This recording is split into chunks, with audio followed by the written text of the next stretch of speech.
Good morning everyone, hope তোমরা সকলে ভালো আছো। সকাল সকাল আমি বেরোচ্ছি, ছেলে ঘুমাচ্ছে এখনো। আমি যাচ্ছি হচ্ছে ডক্টরের কাছে। আজকে আমার ফিজিক্যাল আছে বছরে, যেটা চেক আপটা হয়। তো এখন বাজে হচ্ছে 8:17 মতন, 8:40 অ্যাপয়েন্টমেন্ট। সকাল সকাল ভালো রোদ্দুর উঠেছে, বাট কটা দিন খুব গরম পড়েছে। এই গেটটা এখন এতবার খোলা বন্ধ হচ্ছে বিকজ এই রাস্তাটা বন্ধ করে দিয়েছে। তো অনেকে এই গেট দিয়ে আসা যাওয়া করে। এই যে এখানে বন্ধ করে দিয়েছে রোড, তো গেটটা একদম কচকচ করছে, ফিক্স করতে হবে এদের। কি সুন্দর দেখো, গাছে ফুল এসেছে।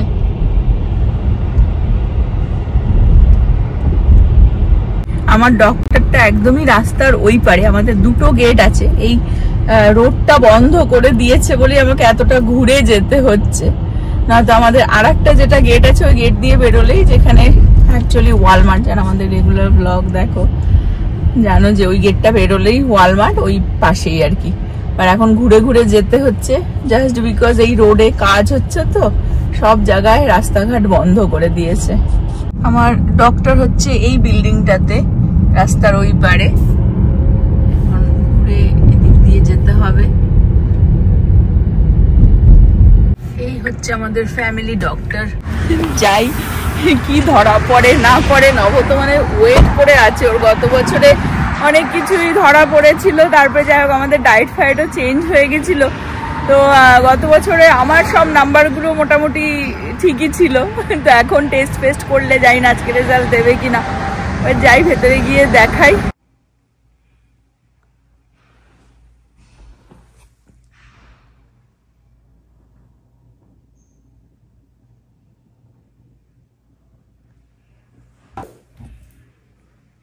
হয়ে গেল 9:30 বাজে। বেশিক্ষণ লাগে না ডক্টর দেখাতে, খুব তাড়াতাড়ি করে দেয়। শীতল রানা ডক্টরের নাম। বাট ওই ব্লাড টেস্ট করলো, তো এই যে ব্লাড নিল, ইউরিন টেস্ট আর কি। ওই জন্য একটুখানি দাঁড়িয়েছিলাম। সকাল সকাল অনেকটা লাইন ছিল ওখানে আর কি। ব্লাড টেস্ট এর ভেতরেই হয়েছে, আলাদা করে অন্য জায়গায় যেতে হয়নি। বাট ওই আর কি একটু ভিড় ছিল। এখন বাড়ি, আর যেতে যেতে তোমাদের সাথে একটা জিনিস আমি একটু শেয়ার করে দিই। এখানে দুটো জিনিস অ্যাকচুয়ালি শেয়ার করব। এখানে যখন রেগুলার এই চেক আপ হয়, ইয়ারলি যেটা ফিজিক্যাল চেক আপ হয়, সেটাতে দুটো টেস্ট আছে। যেটা একটা তো মানে একটা ওমেনের, মেয়েদের কথাই বলছি আর কি, মেয়েদের 23 বছর বয়স হয়ে গেলেই সেটা স্টার্ট হয়ে যায়, আর একটা 40 বছর বয়স হলে সেটা স্টার্ট হয়। বাড়িতে এসেই গেলাম। যাই হোক তোমাদেরকে বলে দিই, শেয়ার করে দিই।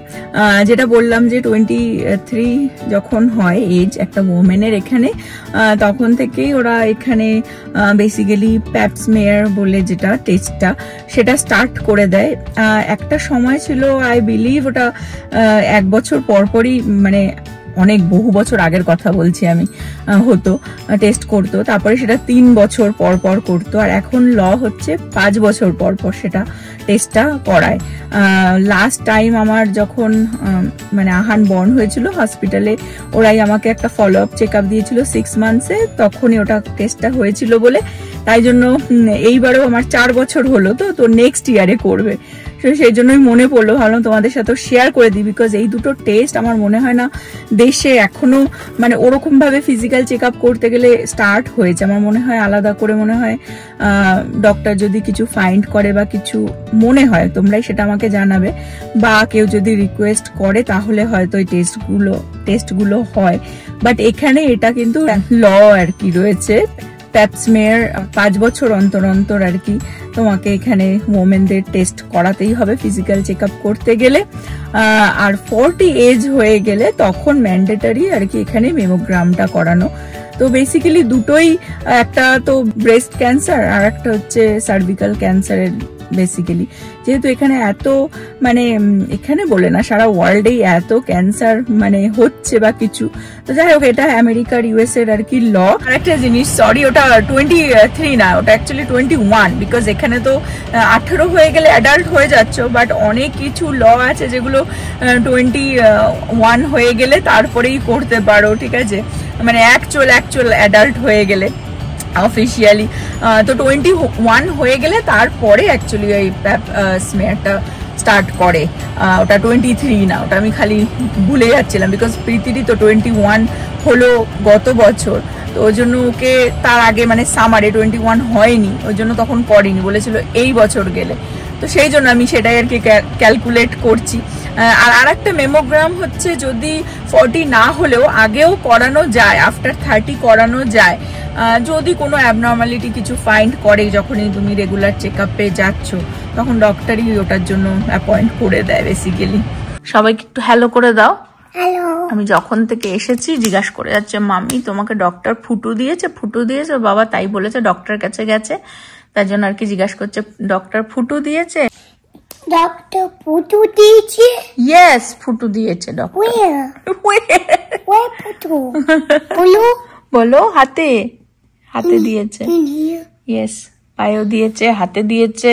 I want to see হাতে। Did you scream because you scared at the doctor? Yes. Did you scream? Yes, লাগে তো, ওই জন্য স্ক্রিম করেছি তো। Scream. Did you scream because you scared a doctor? Yes. You scream? Yes. Oh, but we did not see you. You look like we did not see your face. You scream. তুমি তো ছিলে না ডক্টরের কাছে, আমি এরকম করে চিৎকার করছি জে জে। আজকে দুপুরবেলার লাঞ্চে হবে হচ্ছে একটু স্পিনাচ শিম দিয়ে ডাল বানাবো। ডালটা সিটি দিয়ে নিয়েছি, এখানে বিউলির ডাল, মুগ ডাল, মুসুরির ডাল সব একসাথে আর কি দিয়ে সিটি দিয়েছি। আর একটু বানাচ্ছে যে উচ্ছে ভাজা।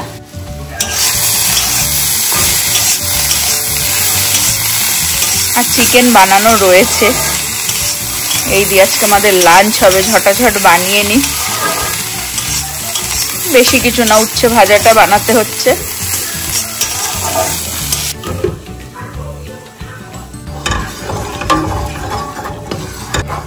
আজকাল যখনই আমি ডাল বানাই একটু 2-3 রকমের ডাল একসাথে মিশিয়ে দিই। 2-3 রকমের ডাল আছে, যা ঘরে ডাল থাকে আর কি, যখন যা থাকে তাই একসাথে মিশিয়ে সবজি টবজি দিয়ে। স্পিনেচটা ওয়াশড স্পিনেচ, ওটাও দিয়েই দেব, পড়ে রয়েছে। আর শিমগুলোই গোটাই দিয়ে দিলাম।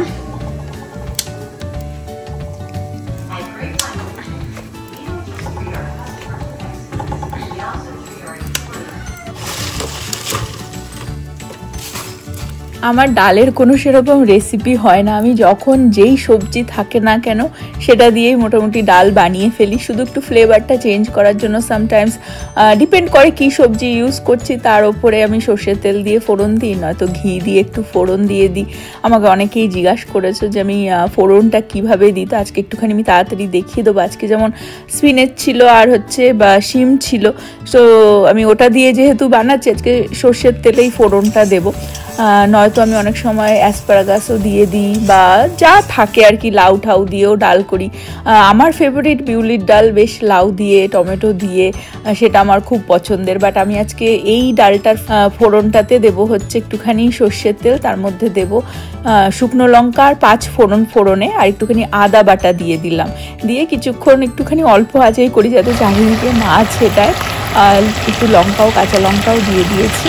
আর এখন আমি ডালটাকে এই ফোড়নটার মধ্যে ঢেলে দেবো, ব্যাস আমার ডাল হয়ে যায়।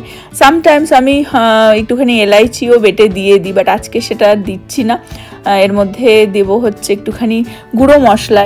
এই ভাজা মশলাটা হচ্ছে অ্যাকচুয়ালি জিরে, ধনে, একটু শুকনো লঙ্কাকে রোস্ট করে সেটাকে গুঁড়ো করে আমি বাড়িতে একটা জারের মধ্যে রেখে দিই, বহুদিন থেকে যায়। আর যখনই আমার জিরে ধনে গুঁড়ো কিছুতে দিতে ইউজ করতে হয় আমি তখন এই গুঁড়ো মশলাটাই ইউজ করি। আমার ডাল হয়ে গেছে। আগের দিনে চিকেন বানানো রয়েছে, ওই জন্য আর আজকে বেশি কিছু বানালাম না। ডালটা হয়ে গেছিলো, ভাতও বানিয়ে নিয়েছে আমার জন্য, একটু সাদা ভাত, আর উচ্ছে ভাজাটাও বেশ বানালাম। ওটা অ্যাকচুয়ালি নবই খাবে, উচ্ছে আমার বেশি একটা ভালো লাগে না, আর ওর জন্য ব্রাউন রাইস আছে।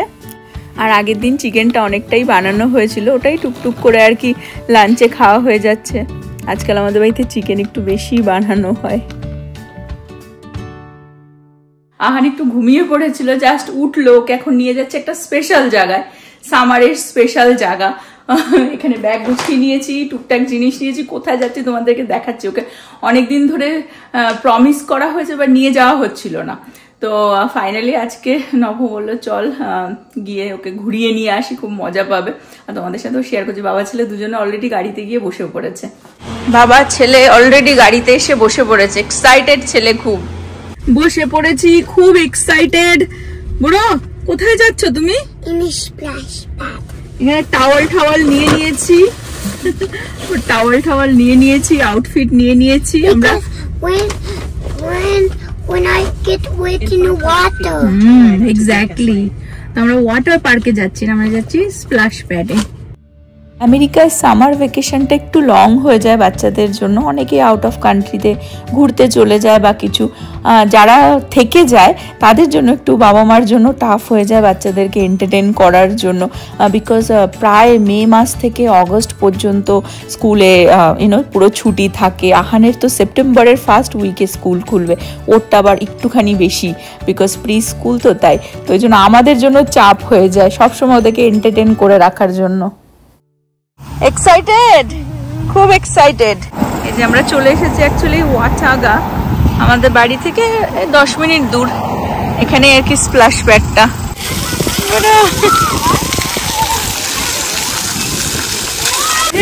যাচ্ছে দেখো ভয়ে ভয়ে, ওটা পড়বে। গো যা যা, আমি বাড়ি চলে যাবো, কিন্তু তাড়াতাড়ি যা, না তো আই গো হোম। খুব মজা বাচ্চাগুলোর, দেখো দেখো।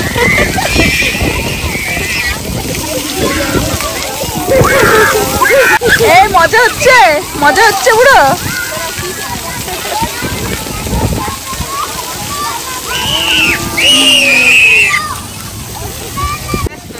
পুরো হ্যাভিং ফান, পুরো হ্যাভিং ফান। চলো বাড়ি যাবা, হয়ে গেছে টাইম। নো, ওকে তাড়াতাড়ি গো গো। দাঁড়িয়ে নভ দেখে যাচ্ছে ছেলেকে, আর এখানে একটুখানি তোমাদেরকে ঘুরিয়ে দেখাই। এটা একটা বিশাল বড় ফিল্ড দেখতে পাচ্ছ, সানসেট হতে যাচ্ছে, এখনো টাইম আছে। এখন এখানে গেম টেম খেলে, হয়তো এরা সকার ফকার খেলতে আসে। দারুণ হিউজ আর কি একটা ফিল্ড। পাশে আবার এখানে আর কি বাচ্চাদের খেলার প্লেগ্রাউন্ডও করা রয়েছে একটা ট্রেল দিয়ে, বেশ সুন্দর জায়গাটা।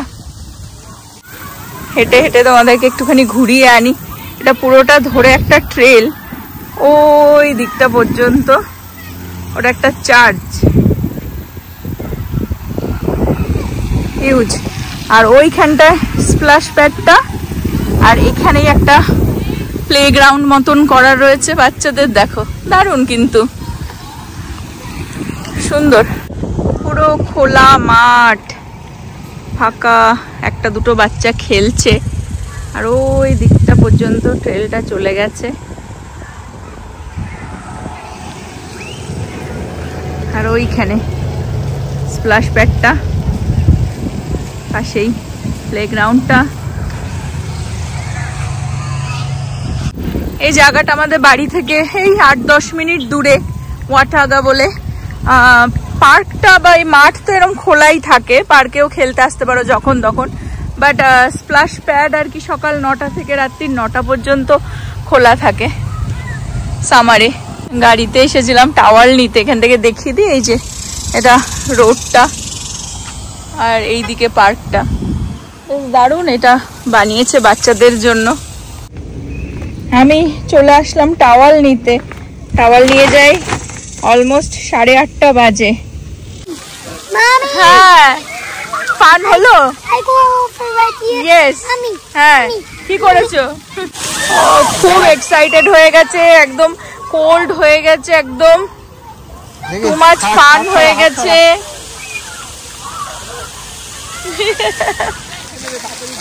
ধর ধর, এই ঠিক করে ধরে থাক। এই লিটল বয়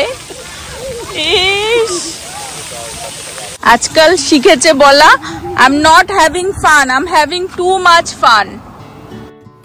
আমেরিকাতে গরমের ছুটিটা এতটাই লম্বা হয়, যারা বাইরে বিদেশে না ঘুরতে যাক বা অন্য কোথাও না ঘুরতে যাক, তারা সামার ক্যাম্পে বাচ্চাকে দিতে পারে। সেটা স্কুল থেকেও প্রোভাইড করে, অনেক চার্চ আছে বিভিন্ন জায়গায়, তারাও প্রোভাইড করে। ওটার জন্য আলাদা পে করতে হয়, বাট বেশি হয় না ইউজুয়ালি। টিচারদেরও ওর জন্য ভালো হয়, কারণ পুরো সামারে তো তাদের আর্নিং থাকে না, না সামার ক্যাম্পে জন্য ওরাও কিছু আর কি আর্ন করে নেয়। এবং বাচ্চাদের জন্য প্রচুর ফান, প্রচুর অ্যাক্টিভিটি থাকে। এই বছর আহানকে দিনি, বাট নেক্সট ইয়ারে মাস্ট ওকে সামার ক্যাম্পে দিতেই হবে, এত অ্যাক্টিভ থাকে। অবশ্য ওর সাথে সাথে আমরাও অ্যাক্টিভ হয়ে যাই। যাই হোক, ঘুরে এসে বাড়িতে আজকে বহুদিন পর খাবো হচ্ছে ফুচকা। নববেশ ফুচকার জলটা দারুণ বানায়, আলু ঠালু মশলা দিয়ে মেখে আজকে ডিনারে ফুচকা।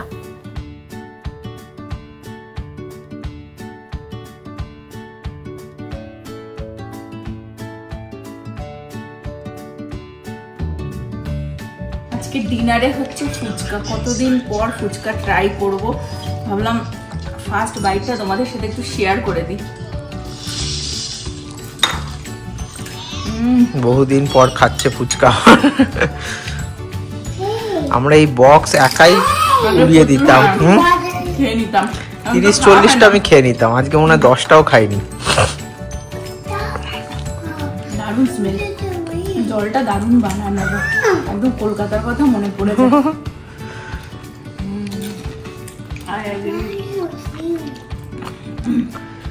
Good, enjoy. ব্লগটা এখানে এন্ড করে দিচ্ছি। হোপ তোমরা সকলে ভালো থাকবে, সুস্থ থাকবে, হ্যাপি থাকবে। আবার আগামী ব্লগে দেখা হবে। Bye bye, good night. করতে ব্যাজলি লাগে।